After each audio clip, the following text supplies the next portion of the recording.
আল্লাহর কাছে দুনিয়ার সব নামাজের মধ্যে 5 ওয়াক্ত সাধারণ নামাজগুলোর মধ্যে সবচেয়ে উত্তম নামাজ হলো সলাতুল ফজরে মাআল জামাআতে ইয়াউমাল জুমআ। জুমার দিন ফজরের নামাজ জামাতের সাথে আদায় করা হলো যত নামাজ আছে এর মধ্যে সবচেয়ে শ্রেষ্ঠ নামাজ।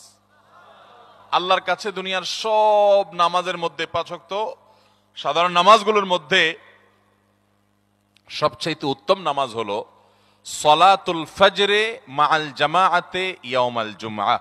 জুমার দিন ফজরের নামাজ জামাতের সাথে আদায় করা হলো যত নামাজ আছে এর মধ্যে সবচেয়ে শ্রেষ্ঠ নামাজ। এরপর প্রশ্ন হলো, মসজিদে প্রবেশ করার সময় থাকলে 2 রাকাত সুন্নাত না পড়ে বসে গেলে গুনাহ হবে কিনা? মসজিদে প্রবেশ করার পর যদি সালাত পড়ার সুযোগ থাকে, পরিবেশ থাকে, সময় থাকে, তাহলে আপনি 2 রাকাত নামাজ পড়ে বসবেন।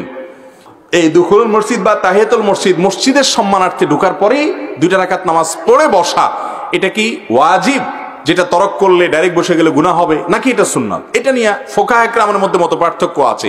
এই হাদিসকে বোঝার ক্ষেত্রে অ্যানালাইসিস করে, গবেষণা করে এটা থেকে মাসআলা উত্তোলনের ক্ষেত্রে ফোকাহে কেরামের মত পার্থক্য আছে। ইমাম আবু হানিফা রাহিমাহুল্লাহর মত হলো, আমাদের দেশে উলামায়ে কেরাম যে হানাফি মাযহাব আছে, আমাদের দেশে হানাফি মাযহাব এবং গোটা দুনিয়াতে হানাফি মাযহাব অনুযায়ী এটা ওয়াজিব না, এটা পড়লে অফুরন্ত সওয়াব হবে, অনেক ভালো কাজ, কিন্তু কেউ বসে গেলে গুনাহগার হবে না।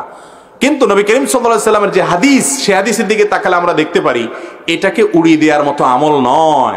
নবী করিম সাল্লাল্লাহু আলাইহি সাল্লাম বলেছেন, তোমাদের কেউ যখন মসজিদে প্রবেশ করবে, ফালা ইয়াজলিস আও ফালা ইয়াকউদ হাত্তা ইয়ারকা রাকাতাইন, 2 রাকাত নামাজ পড়া ছাড়া, মসজিদে ঢোকার পর তাহিয়াতুল মসজিদ পড়া ছাড়া যেন সে না বসে। মসজিদে ঢুকলে নামাজ পড়েই যেন কি করে, বসে।